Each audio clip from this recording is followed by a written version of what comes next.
আজকে সকাল সকাল আমাদের গতকালকে রাত্রে মানে বেতন আসছে, এখন নাস্তা করে নিয়ে পোলা পেনে দেখেন এটিএমতে টাকা তোলার জন্য পাগল হয়ে গেছে।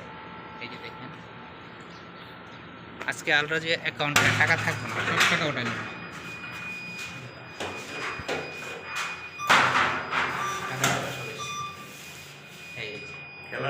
খেলা হবে। আমরা দেখি সোহাগ ভাই কত টাকা তোলে আজকে। হ্যাঁ, আমার গরিব মানুষ তাহলে 250 টাকা বেতন দিলে 250 আমার 300 টাকা। আমার একটা ভালো লাগে দিলে মেলা লাগছিল না। হ্যাঁ, তাইলে মেয়ে দিবার বেতন মনে 250। আমার বেতন 3500 আর এটা বর্তমান রাখতেছি।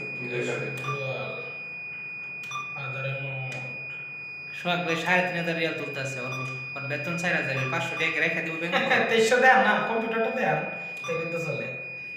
ওটাতে কম্পিউটার, ওটাতে স্ক্রিনটা দেন। এই বেতন দেন না। বাকি টাকা যে মোবাইলে ব্যবসা করে এগুলা কি করছেন? এই যে আল্লাহ, এই যে টাকা, এই যে সোহাগ ভাই 2300